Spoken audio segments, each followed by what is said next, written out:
This is about using double stops and adding harmony to melody while soloing. But a little later in the video, I'm going to take a close look at this Joe Bonamassa Signature 335. They made less than 400 of them, and when I bought it, I did not know what I was getting. It's pretty cool. So this starts with something very simple. It's just the index finger on one string playing a simple melody, walking down. Let me show you.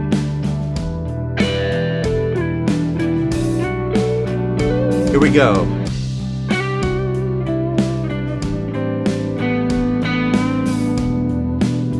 So that's all it is. I harmonize down below and create 6.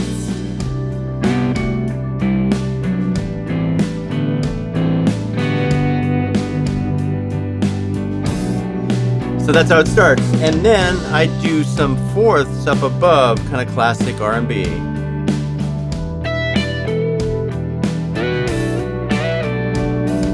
And then I take the melody up an octave and I change the end. Here we go.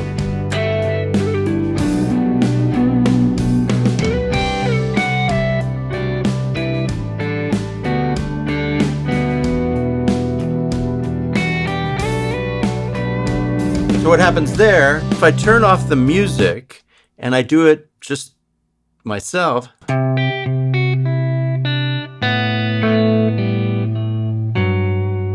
and when the G is the bass note, it's a really nice rub. Creates that major 7. And when the E minor is the bass note and the E, then it creates a minor 9, which are both nice rubs. They're both unresolved in a really nice way, because you can resolve later. This is the tension part of the tension release equation.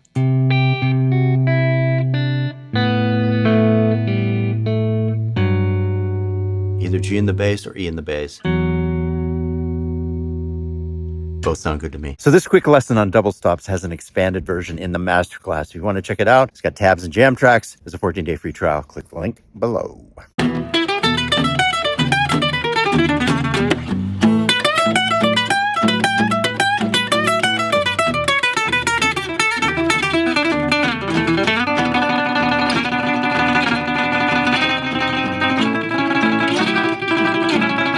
That's from a day when I was down at Norm's, and Norm said, hey, you got to stay because Joe's coming. So he came and I got to jam with him. Super nice guy, but everybody says that. I also know people who record Joe and they say he brings his A game every single time. So it really figures that he would design and curate a great 335. This either says JB094 or JB084. Either way, it's very early in the run of less than 400 of these. Nitrocellulose finish. Now check this out. I actually took the cover off and I did one twist on the neck. Put the thing in there and I just went like this. Boop! And the neck totally straightened out. I put 9 through 42 on it. It opened up the tone. I'm finding that lighter strings sound better to me these days. And the neck got completely straight. So all the high frets, I can bend strings, stretch strings. There's no buzzes. Plays exactly the way I like these to play, which is they kind of play themselves if you get them set up just right. So I love the finish. Apparently, this is faithfully reproduced from Joe's 61 ES335. And it seems like when they did this run, they really stepped up. I mean, it has CTS pots, has the aged nickel hardware, the nitrocellulose finish. Yes, these are the tulip tuners, nylon nut. And apparently the specifications are exactly like Joe's. The neck, the back of the neck is a little thinner. Of course, it's got the wide width here, so it's really easy to play. But man, I'm really happy with this thing, and it sounds great. And I got it to play great just with that neck twist. So never be afraid to take your tool and twist the neck, especially as the seasons change. I find that guitars can easily kind of lose their playability a bit, and never be afraid to grab that tool and straighten out the neck. It sure worked for me right now. Anyway, I love this thing.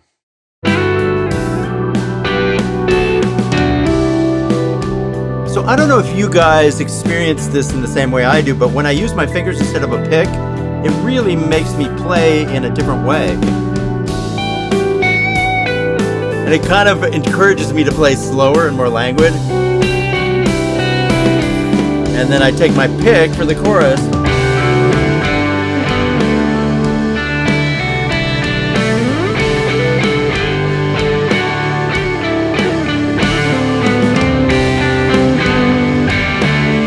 Using a D drone a lot for this, and Landing on D chord tones, the pick goes back into storage.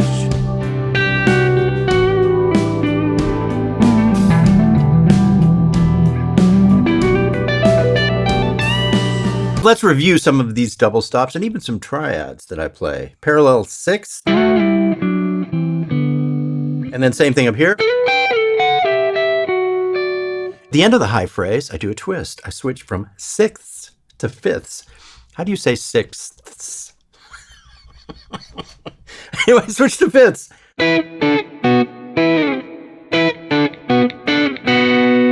Laughing so hard I can't play. And then the fourths, the classic. And then even a triad, I added in this. And that's kind of a cool thing. Kind of play with that and break some rules. This dissonance right here, it's another double stop. And then I did a double stop here, which is basically just a different position. You know, you can do these spreads and they offer something a little different. But it's the same parallel sixths. And then when it goes to the chorus, I use the D drone for these double stops. And then I saw myself at one point even do this double stop there, right? And then in a second, you'll see me trace the chords with these triads.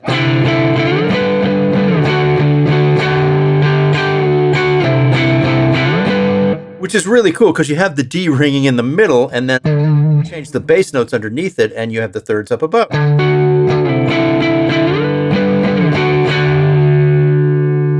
I finish out with that B minor, which is really cool. And then the last note, which is this double stop, and it's C in the bass. You'll see that in a sec. This particular guitar is a brand new 335. This is a Joe Bonamassa. I believe it's one of the last ones they ever built, number 388. And I had a special request following in one of my idol's footsteps and putting your name in the fingerboard like B.B. King or Gene Autry and stuff like that.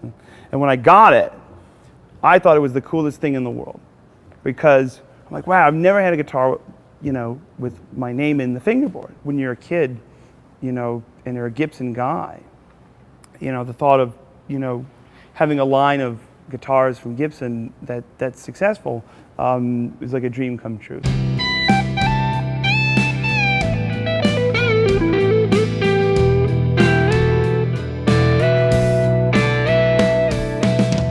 So Joe, I gotta thank you for making this guitar 10 years ago. Take the pick out of storage.